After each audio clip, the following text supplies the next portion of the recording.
सभी को नमस्कार। मैं अमरेंद्र सिंह आप लोगों के बीच में आज शिक्षक भर्ती मामले में लाइव आया हूं। 69,000 शिक्षक भर्ती में आरक्षण के खिलाफ हुए घोटाले धांधलेबाजी के खिलाफ माननीय आयोग राष्ट्रीय पिछड़ा वर्ग आयोग के द्वारा एक अधिसूचना जारी की गई है, अपना अंतरिम रिपोर्ट जारी की गई है जो वहाँ पे सुनवाई चल रही थी विगत 1 सालों से। उस पर आयोग ने अपना पक्ष रखा है। आयोग ने अपना जो निर्णय है दिया है कि आप 15 दिन में हमको बताइए, इस पे स्पष्टीकरण दीजिए कि क्या ये बात सही है। और है भी बात सही कि आज के इस दौर में इतने भ्रष्ट अधिकारी हैं, भ्रष्ट कर्मचारी हैं, बड़ी स्थिति खराब कर दी है। शिक्षक भर्ती माननीय योगी जी बोलते हैं कि पूरा गंगा जल जैसे पवित्र हुई है। हमको तो नहीं लगता कि गंगा जल जैसी स्थिति है उसमें। अब आप लोगों को लगता हो तो अलग बात है।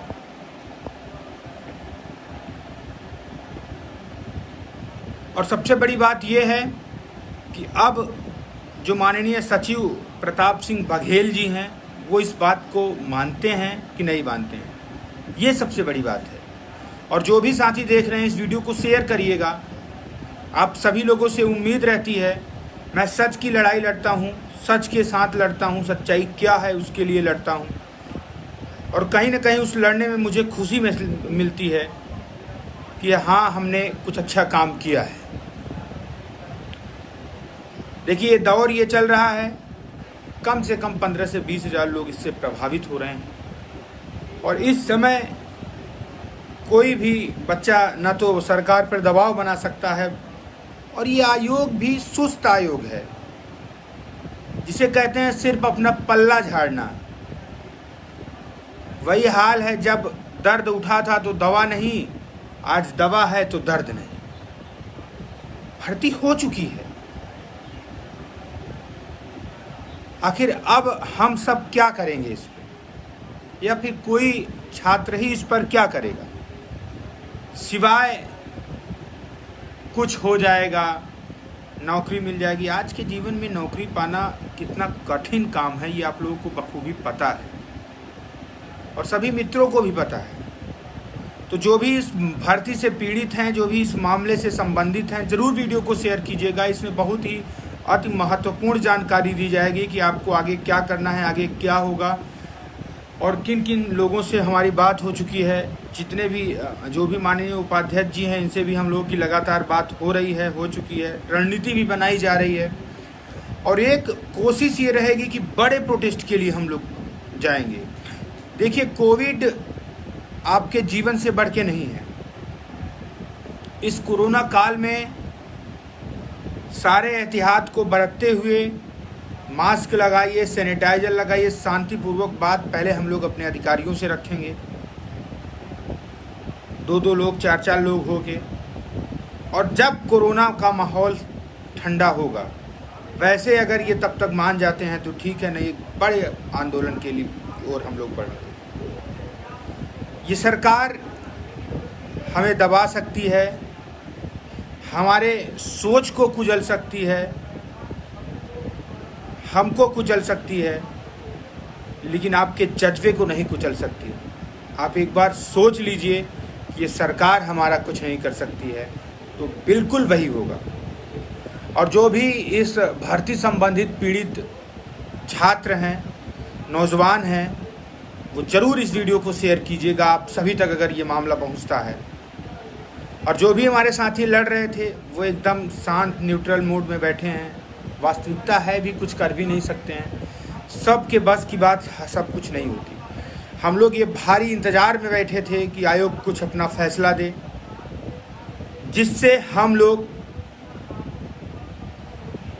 कुछ सार्थक लड़ाई लड़ने की तरफ बढ़ सकें। क्योंकि ये जो सरकार है ये पूरी तरीके से नशे में मदमस्त है। कौन मर रहा है, किसको कुचल रहे हैं, कौन फांसी लगा रहा है, किसको ऑक्सीजन सिलेंडर नहीं मिल रहा है, किसको बेड नहीं मिल रहा है, कोई मतलब नहीं है। आज देखिए, धड़ल्ले से बंगाल में दीदी आगे चल रही हैं, दाढ़ी कटने जा रही है। साहब, इमोशन से सिर्फ आदमी एक बार लड़ सकता है। इमोशन से आप एक बार बड़ी भारी जीत पा सकते हैं, लेकिन इमोशन जिस दिन टूटता है ना साहब, उस दिन आपको नहीं समझ में आएगा क्या हो सकता है। बड़े हंसी मजाक की बात है, किसी प्रेमी प्रेमिका का भी देख लीजिए कि अगर उनका एक बार सब कुछ सही चल रहा होता है, बहुत अच्छा चल रहा होता है, इमोशनली बहुत अच्छा प्यार हो जाता है, बातचीत होती है, लेकिन जिस दिन इमोशन टूट जाता है उस दिन की बात वही, बस आप लोग समझ सकते हैं कि बात भी हो रही तो किस तरीके से बात हो रही। इसलिए भरोसे को बना के रखें माननीय योगी जी, मोदी जी। और वैसे लगता नहीं कि अब आपका भरोसा कोई करेगा या भरोसा आप पे कोई करता होगा। सबसे बड़ी बात यह है, और इस कोविड के दौर में सोचिए कितने घरों को आपने, हमारा मित्र है संजय है, वो सिर्फ और सिर्फ थोड़ी सी विसंगतियों के कारण पूरे दिन मानसिक टेंशन में रहा। आप लोगों को मैं दिखा सकता हूँ बारी बारी से कि आप लोग ये देख सकते हैं, हमारा मित्र संघर्ष करते करते आज नहीं रहा। जो यूपी टेट या स्टेट लिखा है ये मोटा वाला, बहुत दुख होता है। सोचिए आप 15,000 लोगों को मानसिक टेंशन में रख रहे हैं। इससे कहीं ना कहीं लोग अंदर अंदर से टूट रहे हैं। और जो भी साथी देख रहे हैं, मैं बार बार उनसे कह रहा हूं कि इस वीडियो को शेयर करिएगा। इसमें तमाम सारे ऐसे तथ्य आपको मिलेंगे, ऐसी बातें मिलेंगी जिससे आपको पॉजिटिव एनर्जी मिलेगी कि इस सरकार से कैसे लड़ेंगे और क्या ये आयोग ने जो आदेश दिया है क्या इसको सरकार अमल में लाएगी कि नहीं लाएगी। देखिए, लाने और ना लाने पे मैं स्पष्ट रूप से बता दे रहा हूँ कि लाना और ना लाना सिर्फ आपके अंदर है। अगर आप अपनी आवाज़ को उठा रहे हैं, अपनी आवाज़ों को समझ रहे हैं, तो मेरे हिसाब से उस लेटर को ट्विटर पे ट्रेंड कराइए। जो भी साथी इससे पीड़ित हैं, संबंधित हैं, सभी को पता है, वो लोग मिलें, वो लोग आपस में बात करें। हमारी तो आज तक बात हुई नहीं भाई। कोर्ट की टीम है, अपना पैसा ऐंठने में लगी है, और बाकी जो टीमें हैं भाई, जो जिससे जो बन पा रहा था हो रहा है, लेकिन आज तक कोई सार्थक नहीं पा पाया। लेकिन मैं आपको भरोसा दिलाना चाहता हूँ, और आप लोग हमारे कार्य को देखे भी हैं कि अगर मैं अपने आप पे आ गया तो बेशक ये सरकार मुझे हिस्ट्री सीटर गुंडा बना दे, लेकिन आप सभी भाइयों को नौकरी दिलाकर, चाहे मुझे जेल में ही रातें काटनी पड़े, मैं बिल्कुल लड़ूंगा। और ये आप लोग मन से भ्रम निकाल दीजिए कि आवारा नकारा नशेबाज सरकार इसको कुछ उखाड़ पाएगी। आज नहीं तो कल। ऐसे नहीं देंगे तो विधानसभा में इनको शिकस्त देंगे। जब हम पावर में होंगे तब इनको पावर अपनी दिखाएंगे। सामान्य जिंदगी देखिए कि आप शोषितों वंचितों के साथ इतना गलत अत्याचार, कुर्सी का रौब दिखा रहे हैं। वो कुर्सी 5 साल की होती है साहब, फिर वही पांव टूटता है और कोई जोड़ के फिर से नई सरकार बनाता है। आप नहीं, सिस्टम है। और समस्त भाइयों से मैं निवेदन करूंगा, इतना सक्षम बनिए कि सिस्टम से भीख मत मांगिए, स्वयं सिस्टम बनने की कोशिश करिए। जिस दिन आप और ये हमारे तमाम भाई सिस्टम में होंगे, जो इन दर्द यातनाओं को झेल कर सह रहे हैं, झेल रहे हैं, वो अगर कतई सिस्टम में आ जाएंगे तो हमारा पूरा समाज मजबूत होगा। हमारा पूरा ये बेरोज़गार लोग हैं वो मजबूत होंगे। आप बेरोज़गारों की लड़ाई भी वहाँ भी रह के लड़ेंगे। बड़ा दुख होता है कि हमारे जो इष्ट मित्र साथी नौकरी पा गए हैं, एकदम मदमस्त हैं। क्या हो रहा है देश में, क्या हो रहा है दुनिया में, कोई मतलब नहीं। देखिए, मैं स्पष्ट रूप से बता देना चाहता हूँ कि आप उस नौकरी से अपना जीवन पाल सकते हैं, अपना घर बसा सकते हैं, अपना घर के बच्चों को आजीविका चला सकते हैं, लेकिन आप पूरे कौम को, पूरे समाज को, और ये बेरोज़गार जो सड़क पे धक्के खा रहे हैं, उनके जीवन के लिए कुछ नहीं कर पा रहे हैं, धिक्कार है। अगर इतने 68,000 69,000 में शिक्षक हैं, अगर ये चाहें तो अपना ये जो शिक्षक समाज है, जो शिक्षक बनने वाले हैं, वो कहीं ना कहीं शिक्षक नहीं, IAS PCS और बड़े बड़े अधिकारी बन के अगर आप किसी की हेल्प किए रहेंगे तो नो डाउट आपका हेल्प हर कोई करेगा। मुझे लगता है, आपको लगता होगा कि अमरेंद्र सिंह बेरोजगार है, कैसे ऐसो आराम से रहता है, मेरे भाई हैं, मेरे दोस्त हैं, मेरे यार हैं, और उतनी मेहनत करता हूं उनके लिए कि जहां जो जरूरत पड़ती है, हमारे इतने मित्र हैं, मेरे यार हैं, मेरे सपोर्टर हैं कि वहां हर कदम से कदम खड़े रहते हैं। लेकिन भगवान ने मुझे सक्षम बनाया है, मुझे उतना मेहनत कश बनाया है, मैं अपनी पूरी जितना मेरा जो खर्च है वो वहन कर लेता हूँ। आप सभी जहाँ चाहें, चाहे उत्तर प्रदेश किसी कोने में हूँ, जहाँ जो कोई आवाज़ देता है, पुकार देता है, हर जगह सक्षम खड़ा रहता हूँ। क्यों? ये आपकी बदौलत, ये आप सभी भाइयों की बदौलत है। और सबसे बड़ी बात, आप लोग टूटिए नहीं। जो नौकरी पा भी गए हैं वो अपने आप को समझिए कि अभी उन सभी का कर्ज बाकी है जो विधानसभा पे खून बहाए हैं, जगह जगह प्रोटेस्टों में लाठियां खाए हैं और आपके लिए हर आवाज़ उठाए हैं। नौकरी आप कैसे पाते अगर आपका रिजल्ट ना आता?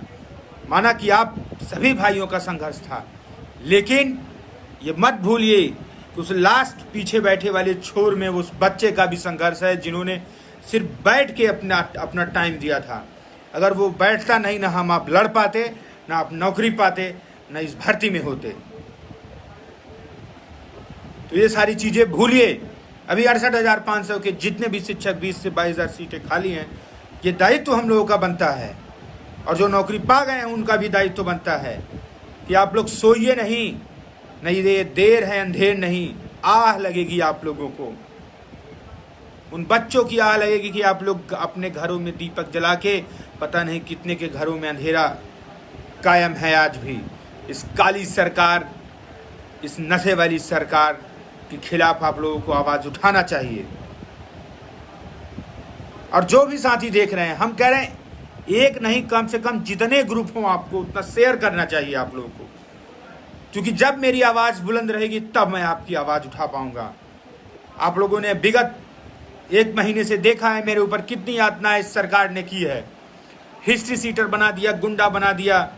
बता रहे हैं कि आपका भय व्याप्त है पूरे क्षेत्र में, पूरे शहर में। आपको मैं लगता हूं, किसी तरीके से लगता हूं, अनावश्यक किसी को आज तक रेते नहीं कहा है। और सरकार में, सत्ता में, और जिस दिन सिस्टम में आऊंगा उस दिन बाबा जी पूछूंगा कि आप तो हर तरीके की हत्या, मर्डर, हर तरीके के आपके ऊपर केस हैं। जब आप अपना केस वापस ले सकते हैं तो सिस्टम में आने दीजिए, बताएंगे आपको कि कौन है हम। और बंगाल से तो आप जा ही रहे हैं, पूरा प्रधानमंत्री, मुख्यमंत्री, गृह मंत्री, विधायक, सांसद, चड्ढा वाले कार्यकर्ता, सभी लोग लगे थे। लेकिन विजय सच की होती है, जो वहाँ काम किया है। माना कि दीदी जी की कुछ चीज़ें गलत हैं, कुछ बढ़ावा जो देती हैं वो गलत हैं, लेकिन आप भी भूल जाइए कि लोकतंत्र है। लोग अच्छा खाना चाहते हैं, अच्छी शिक्षा चाहते हैं, अच्छा स्वास्थ्य चाहते हैं, और ये आपके बस की बात नहीं है। जहाँ आपकी सरकार है, पहले आप वहाँ सही कर लीजिए। आपका बंगाल नहीं, आपका पूरा देश होगा। बंगाल ही बस में आप ना सरकार बनाइए, आप पूरे देश में सरकार बनाइए। लेकिन इन 3 चीज़ों को आप समझिए, शिक्षा, स्वास्थ्य और रोजगार। जिस दिन आप वो सही कर लेंगे, आपको रैलियों में निकलने की जरूरत नहीं बाबा जी। आप अपने घरों में रहेंगे, आप अपने ऑफिस में रहेंगे, फिर भी आपकी जीत होगी। RK बघेल जी, वीडियो को शेयर करिएगा सभी ग्रुपों में। 69,000 शिक्षक में भर्ती में जो भी विसंगतियां पाई गई हैं, उस चीज के लिए जी जान से लड़ा जाएगा। मैं आप लोगों को भरोसा आज खुले मन से दे रहा हूं, और जहां जैसे भी जरूरत होगी। लेकिन हाँ, आप लोगों को हमारे पीछे आना होगा। कुछ बेवकूफ़ लोग, चूतिया लोग हैं कि अगर लड़ना शुरू करो तो तुरंत उछलने लगते हैं कि मुझे इतने साल का एक्सपीरियंस है, मैंने ये धरने में किया है, मैंने वो ये धरना कराया है। तो आप लोग धरना करा चुके हैं, कितनी बार करा चुके हैं। मैं स्ट्रिक्ट इस बार वार्निंग दे रहा हूँ कि इस बार खुराफात कोई मत कीजिएगा। 69,000 शिक्षक भर्ती के लिए मुझे लड़ने दीजिएगा और हो सके तो सहयोग कीजिएगा, नहीं घर में बैठ जाइएगा। मैं स्पष्ट रूप से बता रहा हूँ। अगर इस बार जितने भी लखनऊ टीम के ऊंचे तुमचे लोग हैं, मैं बता दे रहा हूँ स्पष्ट रूप से, वो समझ रहे हैं मैं किसको बोल रहा हूँ। मैं इस बार कसम से बता रहा हूँ, दौड़ा दौड़ा के मारूंगा।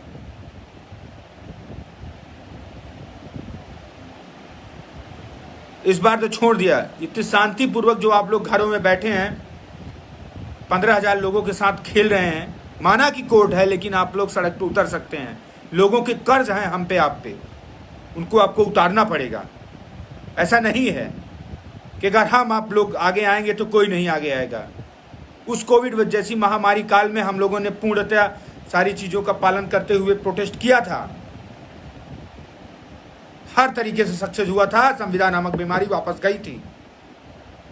ऐसा नहीं है कि सिस्टम पूरी तरीके से ध्वस्त हो गया है। सिस्टम में अभी भी अच्छे लोग हैं। उन अच्छे लोगों को जगाने की ज़रूरत है। हनुमान जी को उनकी कसम दिलाने की ज़रूरत है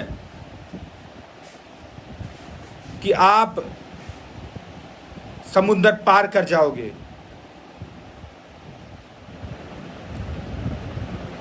अगर ये सही समय रहा और सही दिशा में लड़ाई लड़ी गई तो बिल्कुल हमारी आपकी जीत होगी। बिल्कुल नहीं है कि कुछ चूतिया लोग प्रवीण जी सिर्फ और सिर्फ अपनी रोटी सेक रहे थे, क्योंकि मुझसे अधिक प्रोटेस्ट के बारे में कोई नहीं जानता। और जिस तरीके से हर प्रोटेस्ट में फ्रंट फुट पे रहा हूं, आपको अंदर की बात प्रवीण जी नहीं पता है। मैं हर बार आना चाहता था, लेकिन लोगों को लगता था कि अगर इसके आने से मेरा नेम और फेम छीन जाएगा। प्रवीण जी, हर बातें आपको नहीं पता हैं। स्पष्ट रूप से जो मेन धरने से जुड़ा रहा है उसको पता है, चाहे लखनऊ का धरना रहा हो, चाहे दिल्ली का धरना रहा हो। हर बार मैं सोचा हूँ, एक बार किसी बंदे ने फ़ोन करके नहीं कहा है कि आप धरने में आइए। कहने में अरे सर हो गया, हम लोग देख लेंगे।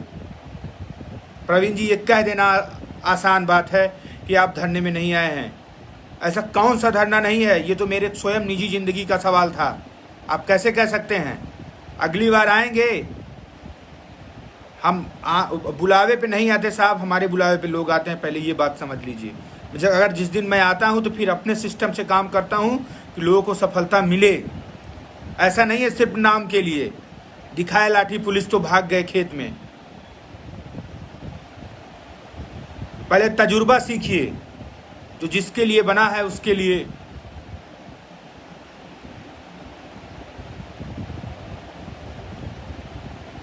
प्रवीण जी, माना कि आप लोग प्रोटेस्ट किए, लेकिन वो प्रोटेस्ट का कोई मतलब नहीं होता।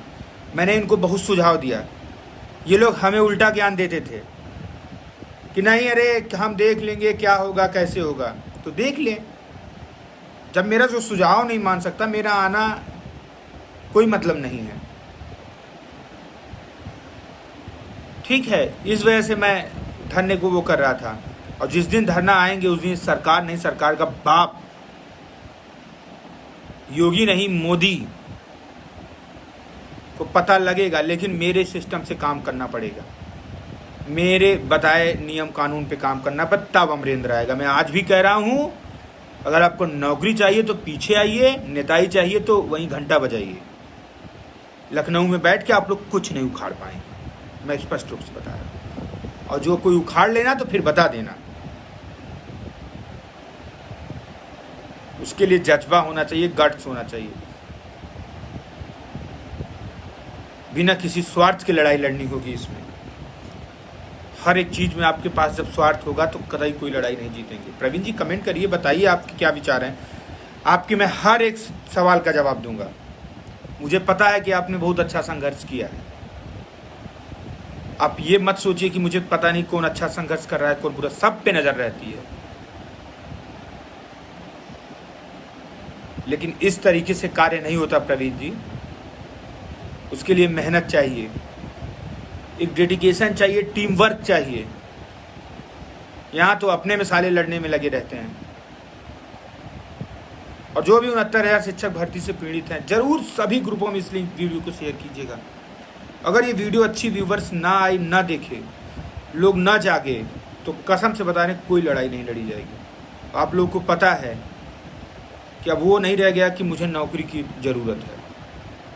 मैं बता रहा हूँ, मैं सिस्टम में नौकर नहीं बनूंगा, सिस्टम का बॉस बनूंगा। बॉस सिस्टम मेरा होगा। मैं उस छोटी मोटी लड़ाई मुझे पसंद नहीं है। एक बात बता दें,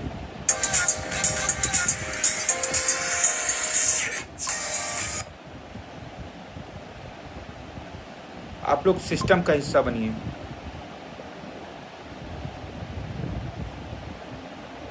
ठीक है, सभी को क्रांतिकारी नमस्कार। जय हिंद, जय भारत।